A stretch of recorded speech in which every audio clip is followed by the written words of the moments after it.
Para los que nos visitan por primera vez, durante este tiempo, en la mañana, como iglesia nos reunimos para la clase dominical, una clase en donde tenemos por 3 meses un tema específico, en donde estudiamos las Escrituras. En este trimestre nosotros estamos estudiando la doctrina de la iglesia, como se llama en teología, la eclesiología. Lo que estamos haciendo es estudiar este tema de nuestra confesión de fe. Nosotros somos una iglesia confesional, es decir, una iglesia que se adhiere a una confesión bautista, o una confesión histórica de fe, perdón.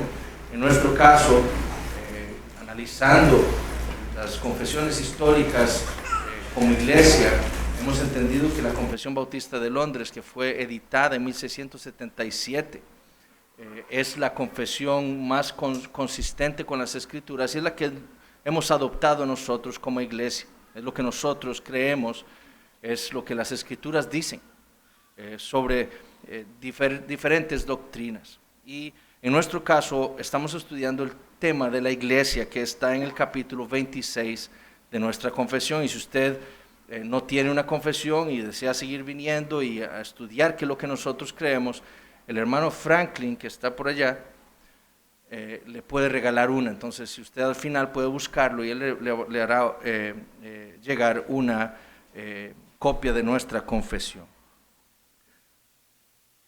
Entonces, el día de hoy vamos a hablar sobre la doctrina de la permanencia o la perpetuidad de la iglesia.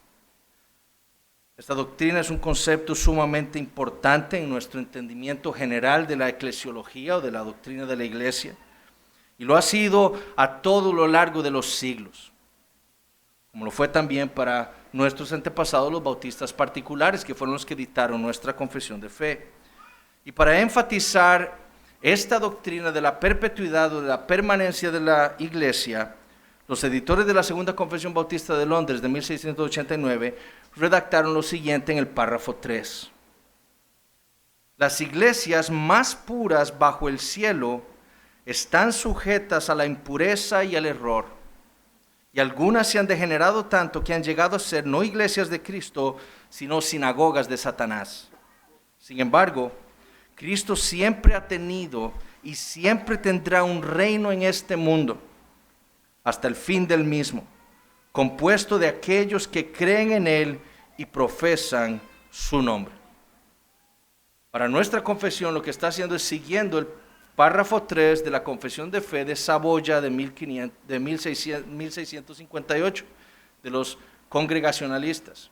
Recuerden, es de ahí donde los bautistas particulares tomaron mucho de su eclesiología. Y lo que ellos quisieron enfatizar en este párrafo fueron 2 cosas. Primero, la realidad de la experiencia de las iglesias locales aquí en la tierra. Y segundo, la realidad de la perpetuidad o la permanencia de la iglesia de Cristo. Primero, entonces, lo que quisieron enfatizar fue la realidad, la experiencia que tienen las iglesias locales en este mundo. Y segundo, la realidad de la permanencia de la iglesia de Cristo hasta el fin. Y lo primero entonces que la confesión afirma es que la realidad de las iglesias locales, a pesar de que ellas son la expresión, la manifestación visible de la iglesia universal o del reino de Dios aquí en la tierra, la realidad es que estas iglesias locales no son perfectas. Las iglesias más puras bajo el cielo, dice el párrafo 3, están sujetas a la impureza y al error. Es decir, a pesar de que las iglesias locales son la expresión visible, como dijimos, del reino de Dios, a pesar de que ellas deberían estar compuestas de santos visibles, como leemos en el párrafo 2, ellas no son ni podrán ser perfectas en esta vida. Ninguna. Y esto es evidente en el testimonio del Nuevo Testamento. Que no hay iglesia perfecta en esta vida. Eso es lo que el Nuevo Testamento, cuando nosotros lo estudiamos, eso es lo que testifica acerca de la iglesia local. Por ejemplo, a la iglesia en Roma, Pablo le dijo lo siguiente. Romanos 16, 17. Mas os ruego, hermanos, que os fijéis en los que causan divisiones y tropiezos en contra de la doctrina que vosotros habéis aprendido y que os apartéis de ellos. ¿Por qué tiene Pablo que escribir esto? Pues probablemente en medio de ellos habían hombres que estaban causando divisiones. Entonces, ¿era perfecta la iglesia en Roma? No, habían divisiones. Previamente Pablo les había dado toda una exhortación acerca de la humildad y el amor y de cómo los creyentes maduros en la fe debían tratar a sus hermanos más inmaduros en la fe. A la iglesia en Corinto, Pablo le escribió 2 cartas reprendiéndolos por las constantes contiendas que habían entre ellos. Tanto que estaban afectando hasta la manera en la que ellos celebraban la cena del Señor. 1 Corintios 11. Unos corren y toman para sí antes y dejan a los otros, a los más pobres, sin poder comer. Se toman todo el vino y se emborrachan. ¿Verdad? Eso es lo que estaba pasando en Corinto. ¿Era Corinto una iglesia perfecta? No, muy lejos estaba. Inclusive tuvo que regañarlos porque le estaban prestando el oído a los superapóstoles, falsos hombres que habían venido a la iglesia. A los Gálatas, Pablo les escribió porque ellos le habían prestado oídos a los falsos maestros. Y muy pronto, les dice Pablo, se apartaron de aquel evangelio que les había anunciado, escuchando un falso evangelio. A la iglesia en Colosas, Pablo les escribió reprendiéndolos porque había muchos ahí abrazados doctrinas gnósticas con respecto al Señor Jesucristo. ¿Era Colosas una iglesia perfecta? No. Al pastor Timoteo le dijo que él se dedicara a predicar la palabra de Dios. Dice, porque vendrá tiempo cuando no sufrirán la sana doctrina, sino que teniendo comezón de oír se amontonarán maestros conforme a sus propias concupiscencias y apartarán de la verdad el oído y se volverán a las fábulas. Predica, ¿por qué? Porque la iglesia no es perfecta y esto es lo que va a suceder. A una iglesia en Roma, el autor a los Hebreos le escribe porque algunos de sus miembros se estaban desviando de la verdad y querían volver al judaísmo del cual habían salido. Les tiene que redactar todo un sermón, predicarles un sermón para mostrarles a ellos la superioridad del Señor Jesucristo. Santiago le escribió a iglesias en donde estaban hombres de doble ánimo, hipócritas que se decían cristianos y estaban viviendo para sus deleites. En Apocalipsis, el apóstol Juan les escribió a iglesias que estaban sufriendo la impureza y el error en medio de ellas. Falsos apóstoles, falsos maestros con la doctrina de Balaam, falsas profetisas, llevando a los hombres a fornicar, a la inmoralidad sexual, a la idolatría. Y esa es la realidad de todas las iglesias de Cristo en la tierra. Albergar la impureza y el error. Hasta las más puras bajo el cielo, dice la confesión, es decir, hasta las iglesias más maduras, aquellas que con solicitud inclusive están buscando ser reformadas conforme a la palabra de Dios y el poder del Espíritu Santo, están sujetas a la impureza y al error, todas. Porque no hay iglesia perfecta en esta tierra.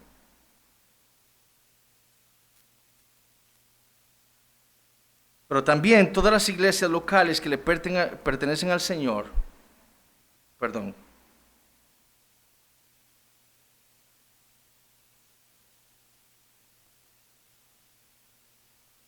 Entonces, ¿qué tipo de impurezas?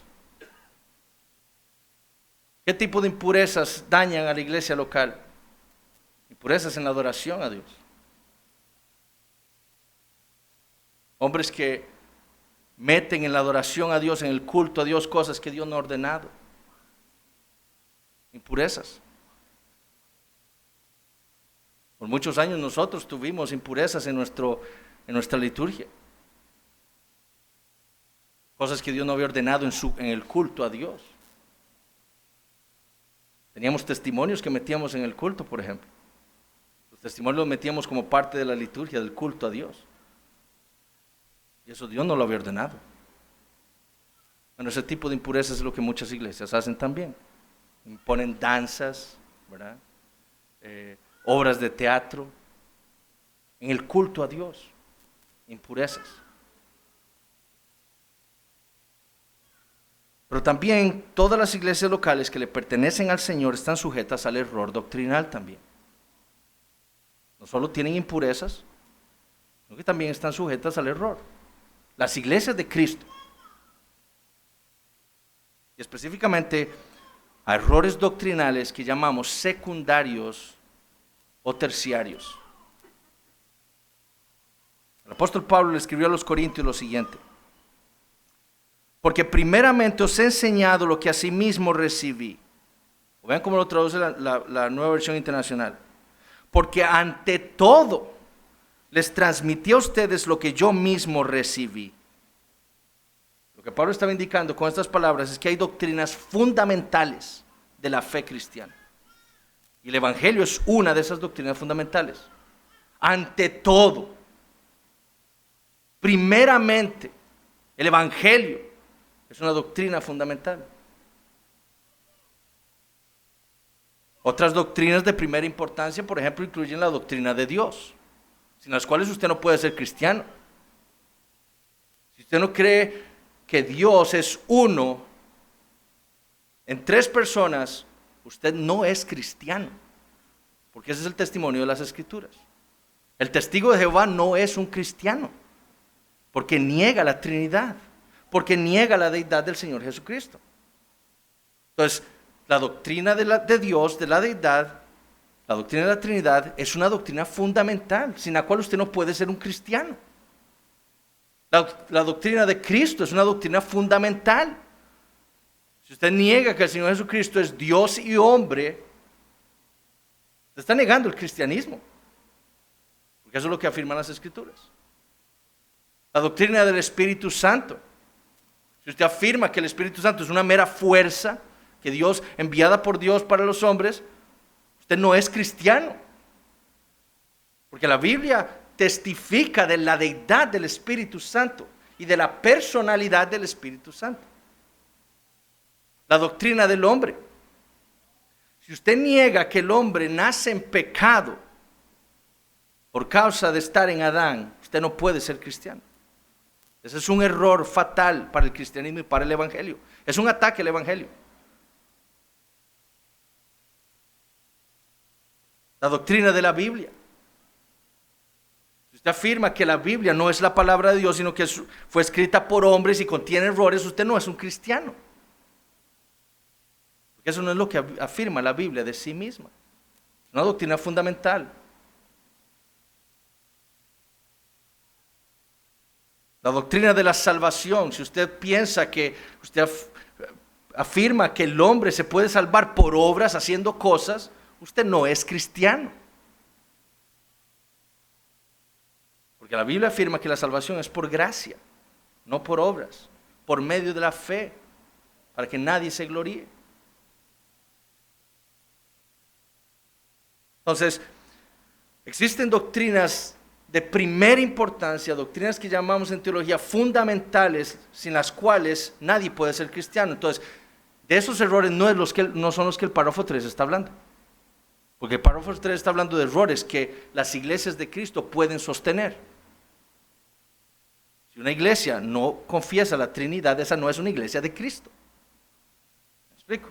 Entonces, estos errores de los que está hablando el párrafo 3 tienen que ser errores doctrinales secundarios o terciarios. Y ya vamos a ver ejemplos. Y son esos errores a los que están expuestas las iglesias de Cristo.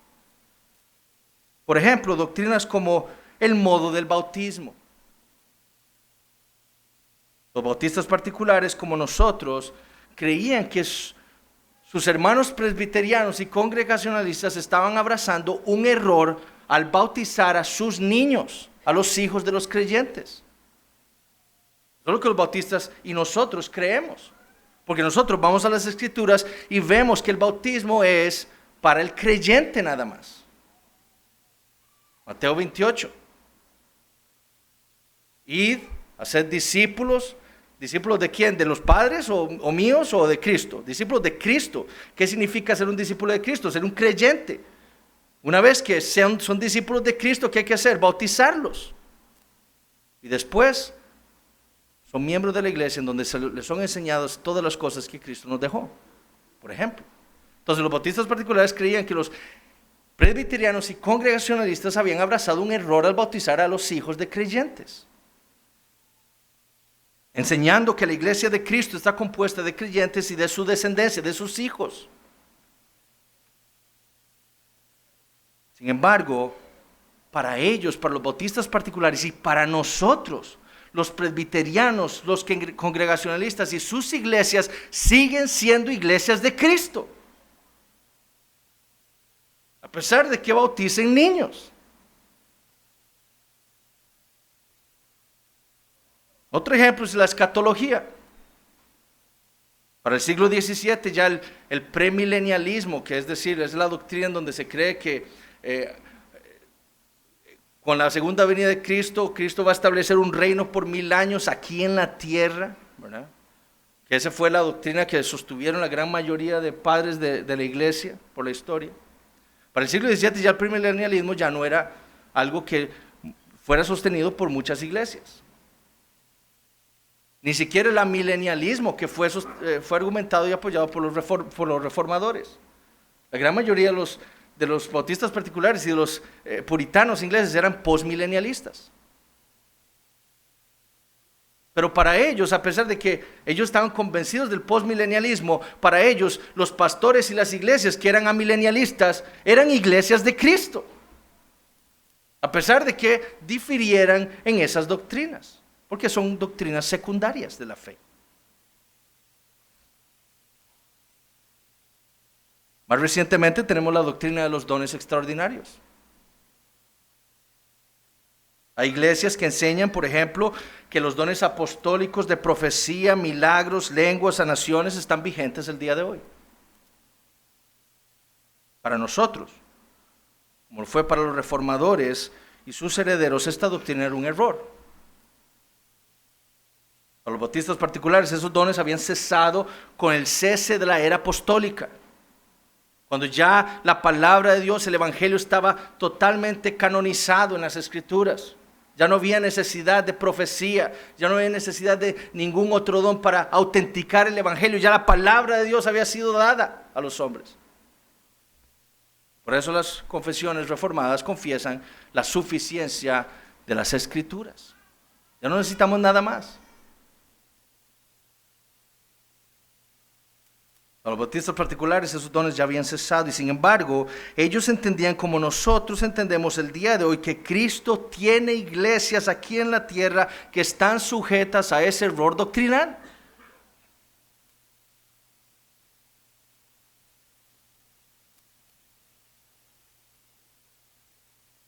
Mucho más reciente la doctrina del pastorado femenino, que ha venido a crear mucho más diversidad, por decirlo de una manera, en el cristianismo. Hay iglesias que enseñan que la mujer puede ser ordenada para el cargo de pastor en una iglesia, teniendo pastores hombres, pero enseñan que la mujer puede liderar una iglesia. Una doctrina que es cada vez más común. De hecho, en los Estados Unidos, la Convención Bautista del Sur está teniendo una gran lucha por esto. Hay pastores que están promulgando esta doctrina. Y hay otros pastores que están yendo a las escrituras y dicen, eso es un error. No abracen eso, no le hagan eso a las mujeres.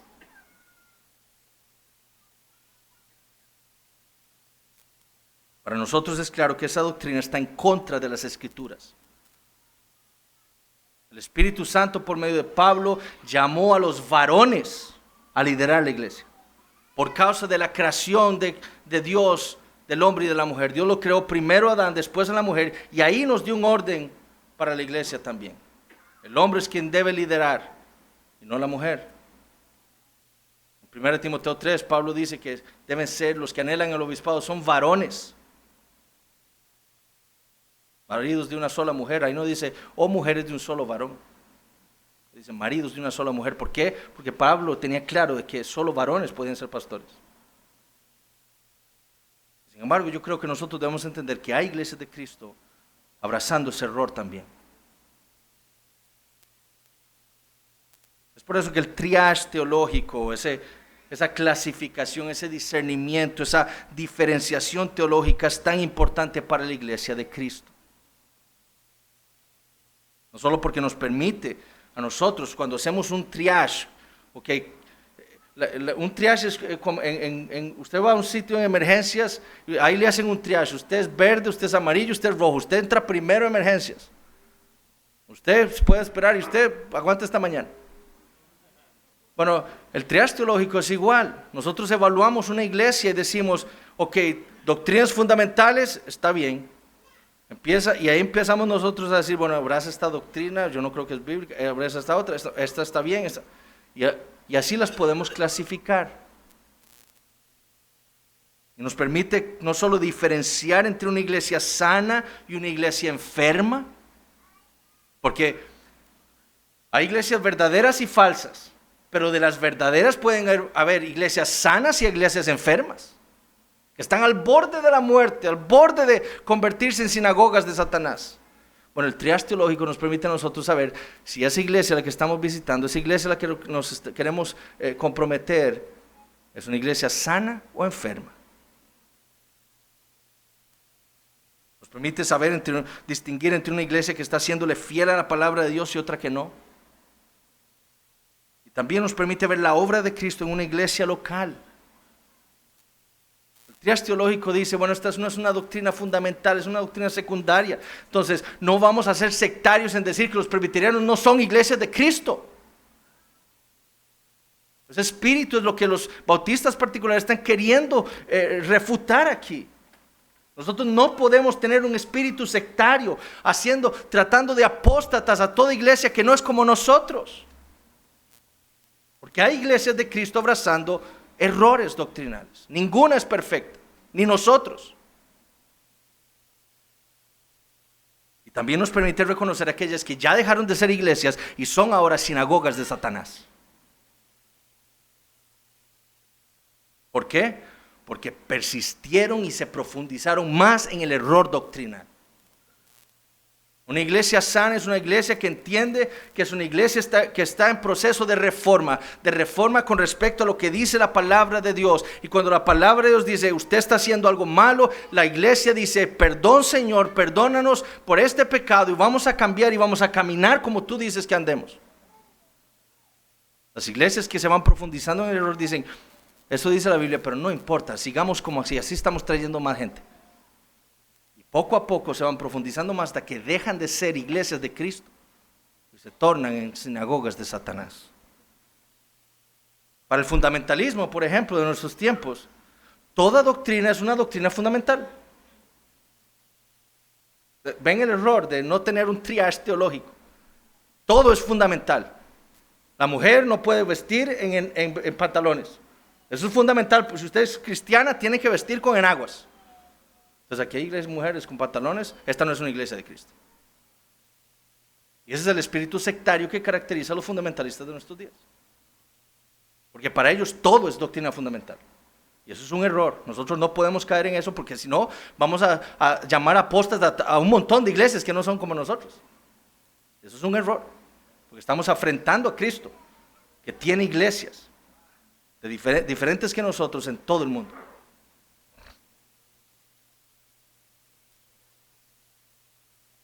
Entonces, si todas las iglesias visibles de Cristo, si hasta las más puras bajo el cielo están sujetas a la impureza y el error, ¿cómo podemos nosotros reconocer a una iglesia verdadera?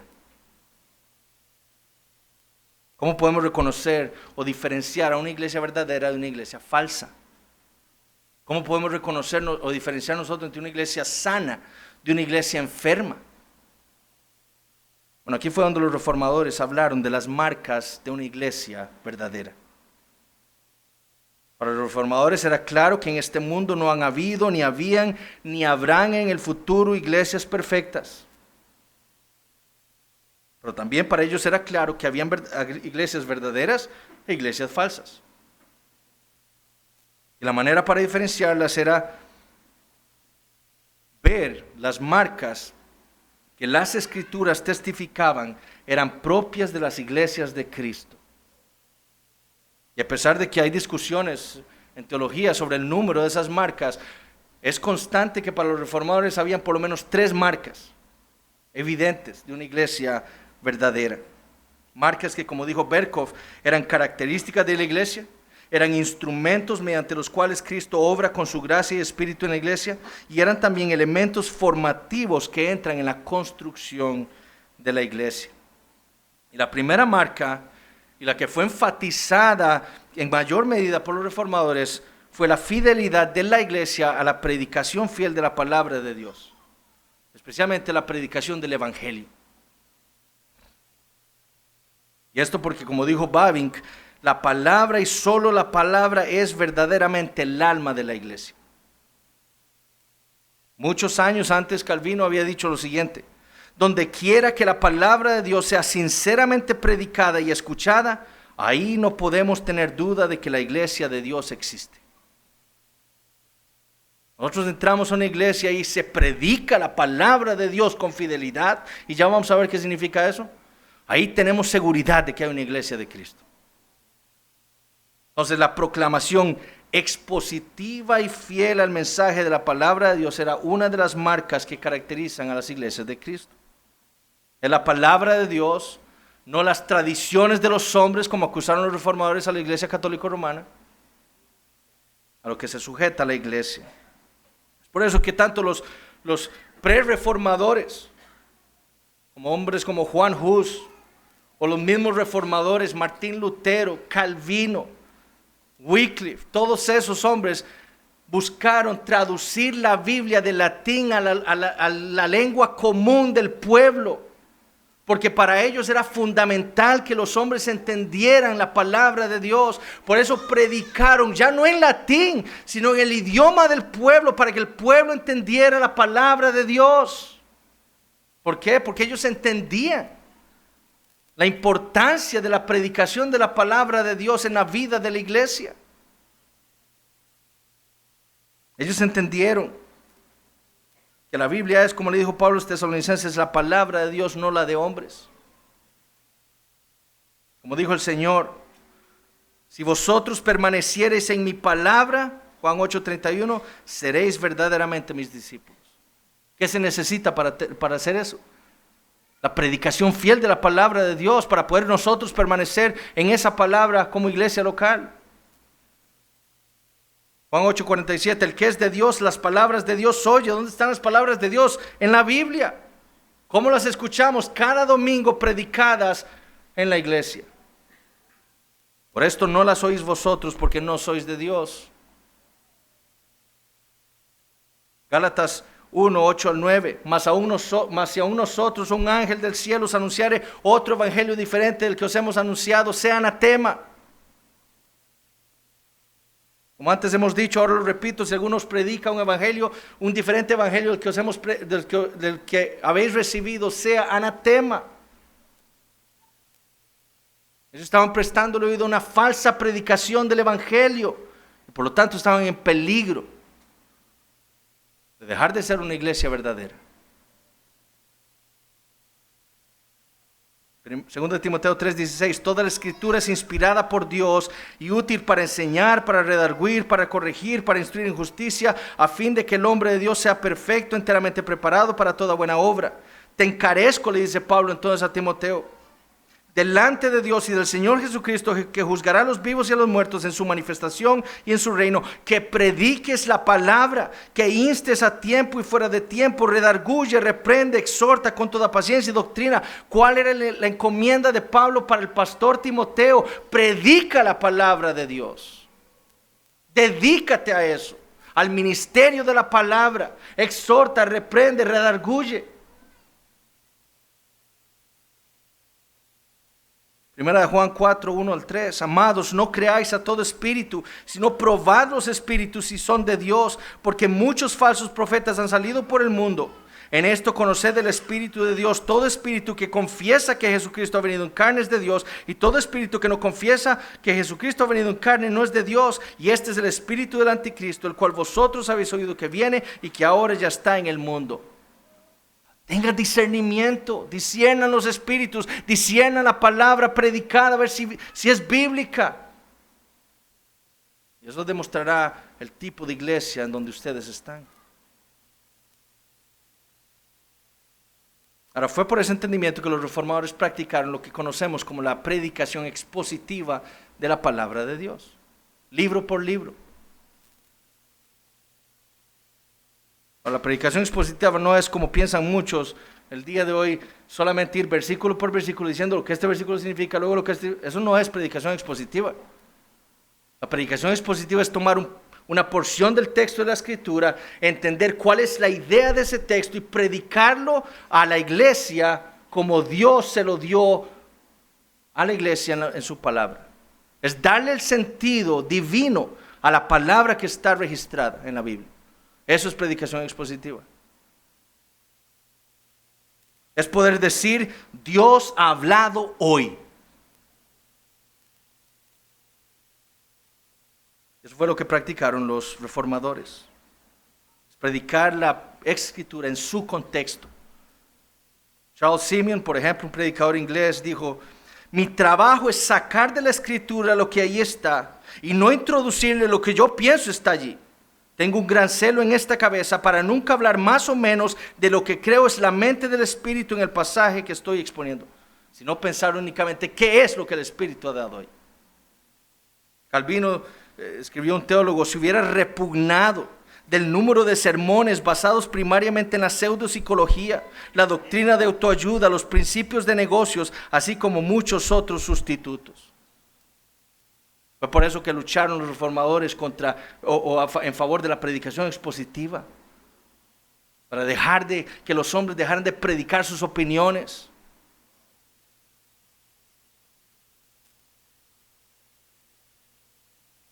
Fue Calvino que dijo: es cierto que si uno viene a la iglesia no escucharemos solamente una persona mortal, sino que sentiremos, aún por el poder secreto de Dios, que Dios está hablándole a nuestras almas, que Dios es el maestro. Dios nos toca de tal manera que la voz humana que nos llega nos es tan provechosa que nos refresca y nos nutre por medio de ella. Dios nos llama hacia sí mismo como si la propia boca de Dios hubiese sido abierta y hubiésemos visto a Dios ahí en persona. ¡Qué palabras! Ustedes saben que ese entendimiento de la predicación es lo que hacía temblar a los reformadores cuando se paraban en un púlpito. Entender que ellos estaban hablando por Dios. Que si ellos no decían lo que dice la palabra de Dios, estaban tomando el nombre de Dios en vano, diciéndole a su pueblo: así ha dicho Dios, cuando Dios no había dicho eso. Es lo que debe poner temor en nosotros.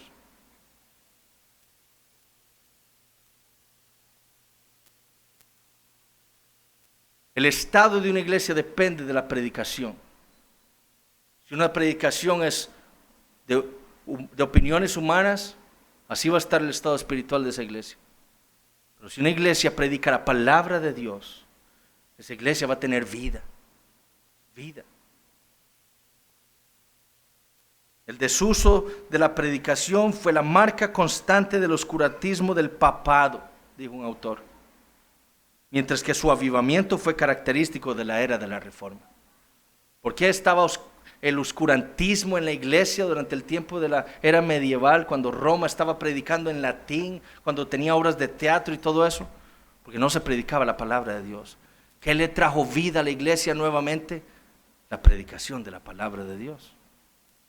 Entonces esta es la primera marca de una iglesia. La segunda es la administración correcta de los sacramentos o de las ordenanzas de Cristo. Las Escrituras son claras en que Cristo le dio solamente dos ordenanzas a su iglesia: el bautismo y la cena del Señor. En los primeros siglos, cuando la iglesia empezó a adquirir algo más externo, se agregaron otros sacramentos. Al bautismo y la cena, dijo Calvino, le agregaron otros 5 sacramentos que vulgarmente se han clasificado junto con los sacramentos genuinos del Señor. Vulgarmente los añadieron. la Iglesia Católica Romana. Sacramento de la confirmación, la penitencia, la extrema unción, el orden eclesiástico y el matrimonio. Algo que Cristo nunca le dejó a la iglesia. Los reformadores que hicieron fueron a las Escrituras y encontraron solamente 2 sacramentos, y eso fue lo que practicaron en sus iglesias: el bautismo y la cena del Señor. Mateo 28 fue un pasaje característico para ellos defender el bautismo como una ordenanza de Cristo. 1 Corintios 11, por ejemplo, fue otro en donde Pablo dice que a mí me dio el Señor esto que vamos a hacer. Una orden del Señor. Porque yo recibí del Señor lo que también os he enseñado: la cena del Señor. Y el hecho de que la Iglesia Católica Romana hubiera agregado 5 sacramentos a los 2 de Cristo era testimonio de que ellos eran una iglesia falsa.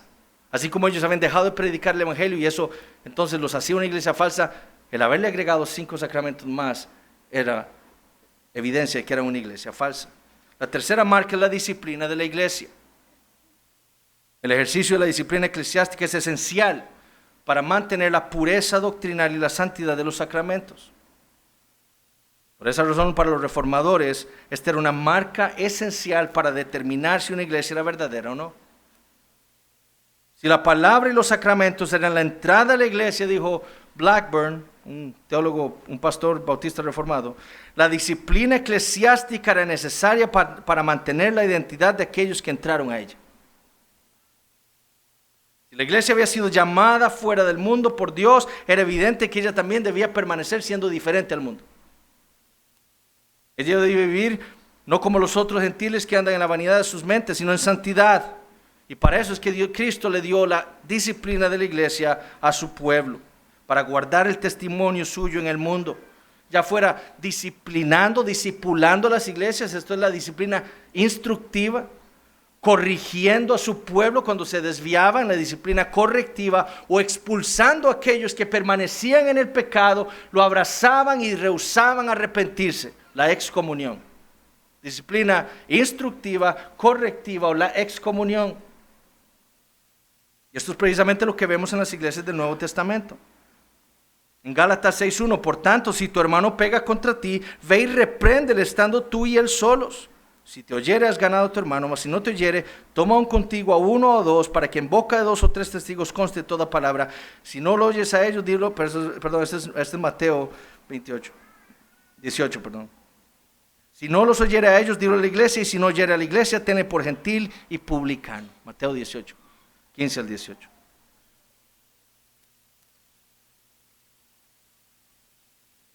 A las iglesias en Apocalipsis, ¿qué le dijo el Señor? Yo soy el que ando en medio de los candeleros. Y a la iglesia en Éfeso le dice, arrepiéntete, o si no vendré y quitaré tu candelero de en medio de ti. La disciplina del Señor. La iglesia que deja de practicar la disciplina eclesiástica deja de ser una iglesia de Cristo.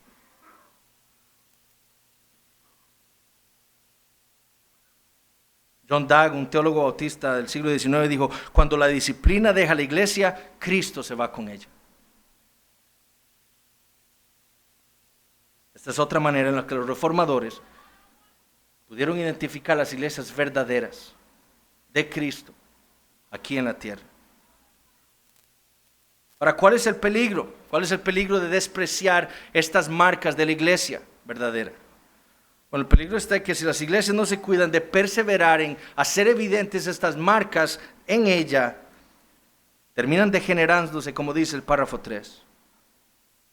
Y pueden llegar a degenerarse de tal manera que llegan a ser sinagogas de Satanás. Ese es el peligro. Todas las iglesias de Cristo están sujetas al error, unas en mayor medida que otras, pero mientras una iglesia predique la palabra de Dios, ella quiera ser fiel al Señor, sin importar que el pastor no entienda muchas doctrinas, pero él quiere serle fiel a la palabra, él está predicando el Evangelio. Mientras que administra las ordenanzas del Señor, mientras cuida espiritualmente de sus miembros con la disciplina, ahí se encuentra una iglesia de Cristo. Lo triste es cuando una iglesia no continúa en ese proceso de reforma y entonces poco a poco se va degenerando, desecha la predicación de la palabra, desecha la administración de los sacramentos, bautiza al que primero que llegue ahí, acepta en la cena cualquiera que llegue ahí, no disciplina a sus miembros. Esa iglesia se va a ir degenerando hasta que deja de ser una iglesia de Cristo y se transforma en una sinagoga de Satanás.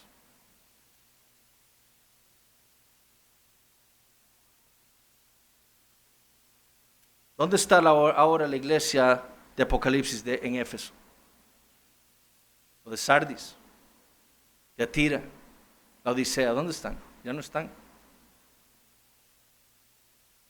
¿Será porque se habrán degenerado en sinagogas de Satanás? No lo sabemos, pero ya no están. Si nosotros queremos seguir aquí por más tiempo, tenemos que serle fieles a las marcas de la iglesia. Ahora, ¿cuál es la esperanza? Ya para terminar. Bueno, el párrafo 3 termina diciendo: sin embargo, Cristo siempre ha tenido y siempre tendrá un reino en este mundo hasta el fin del mismo, compuesto de aquellos que creen en Él y profesan su nombre.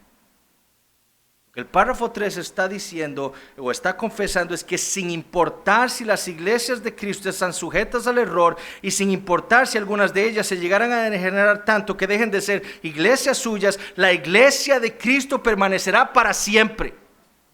No importa si las iglesias locales estén sujetas al error, no importa si hay algunas que se degeneran y sinagogas de Satanás, lo que tenemos que tener claro es que la iglesia de Cristo permanecerá para siempre.